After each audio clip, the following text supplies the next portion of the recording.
It makes it easier because at least it stabilizes all the shaking. So, recording. All right. So during the panel, you mentioned something about social workers about lined up the day after Purge for orphans, and I sat there and I was like, this must be. I just imagine like bottles of alcohol in the writers' room and just like discussions of like some of the worst possible topics that no one wants to touch upon, but that has to occur. What is that like? Like, what are conversations like that? I guess viewers probably ask all the time, but we don't get to see happen.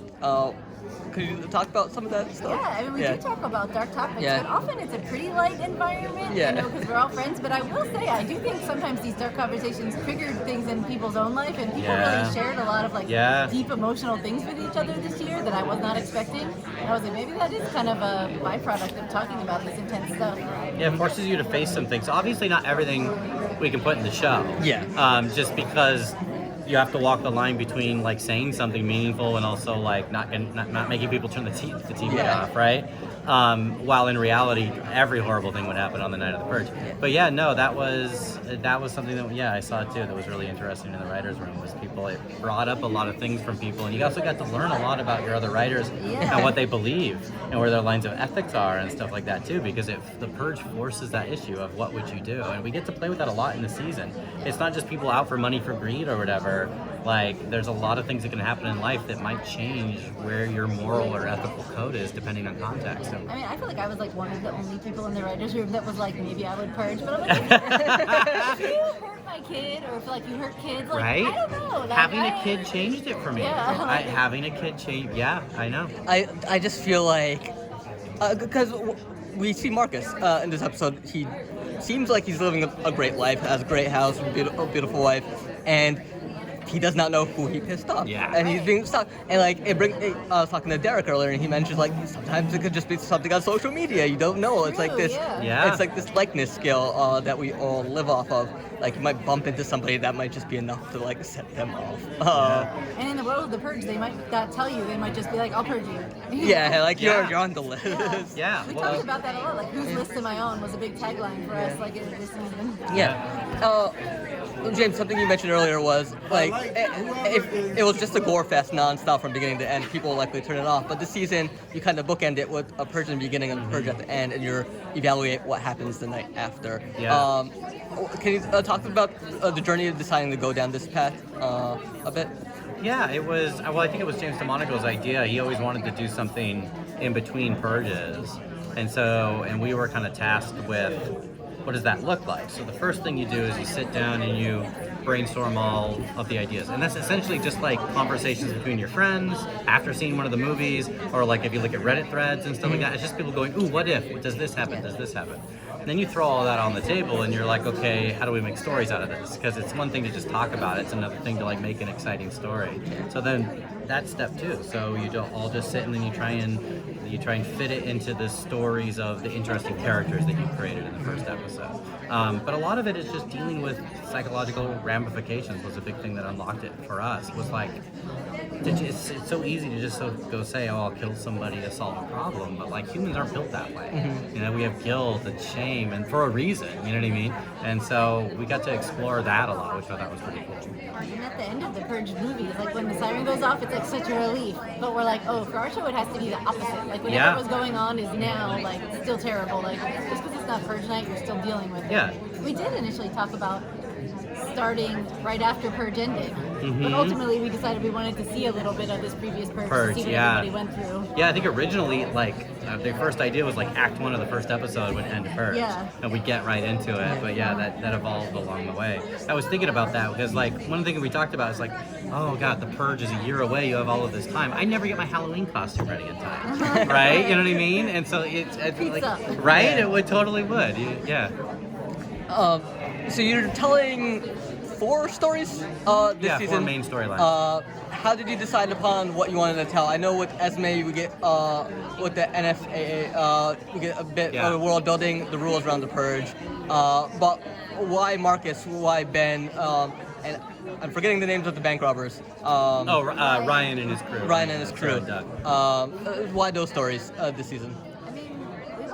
To be able to like relate and buy into our characters early on, so like there's always something about each of them. Like Ben doesn't want to be out tonight and gets caught in the most horrific situation, and you're like, yeah, I probably wouldn't want to be out tonight, and I have dumb friends that take me to do dumb things. And, with Marcus, he's like living a regular life at home, doing the things we all probably imagine doing, just laying low, and even he can't escape it. Ryan's really wish fulfillment. Like, I mean, Ryan is a lot of wish fulfillment because he's not hurting anybody. Yeah. And you see even in the first episode, he's not willing to kill the guards and stuff. And he's not an angel. Like, we get into that in like later episodes. But yeah, he really is kind of that wish fulfillment aspect. And then with Esme, it was interesting because Esme became this kind of this study in like, she's somebody who works for the NFFA, but she's not a bad person. And if you think about like politics, government, whatever, like, yeah, there's got to be people that are higher up that know damn well what the ramifications of their actions are.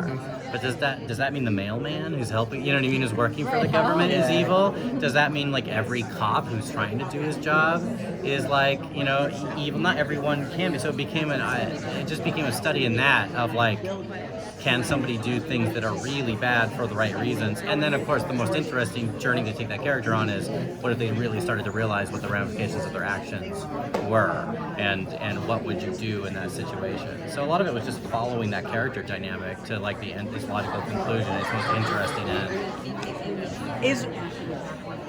Since the Purge makes violence legal for that a period of time, is there redemption?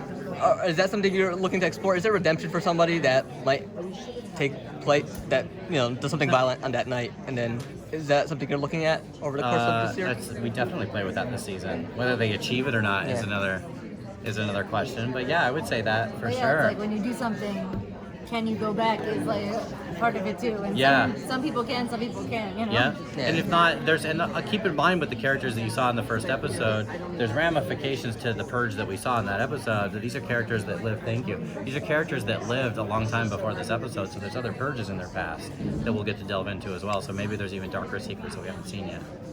When it comes to world building, especially with the rules of the government, the Purges in general, how much room do you have to play around with coming up with, I guess, just like the Bible for the season? A fair amount, just because not a lot of rules have been like set in stone. Yeah. You know, the things in the movies are like the beginning of the Bible, but we realize there's a lot of stuff not, and so we get to like call to Monica and be like, does this make sense to you? Yeah. Is this how you think the NFFA would operate? And I do feel like we got to define a lot of how that part was a lot of fun. Yeah. That was weirdly the easiest part of the job because it was like exciting and fun. Totally. Then you had to actually write the stories. But yeah, no, it was that was really cool. Was there anything you guys learned from the first season, heading into the second, that maybe it didn't work out as you imagined in the first, or you're like, okay, we can improve on this? I wasn't. We changed the look a lot. We changed the look a lot. We tried to make the Purge night scenes and even some of the scenes within the normal area just darker, because this is naturally a little bit scarier and stuff. So visually, we kind of changed the look a little bit. And close up. Yeah, exactly. A little. A lot more like Purge Anarchy, which is I think kind of the benchmark for the look of the movie franchise.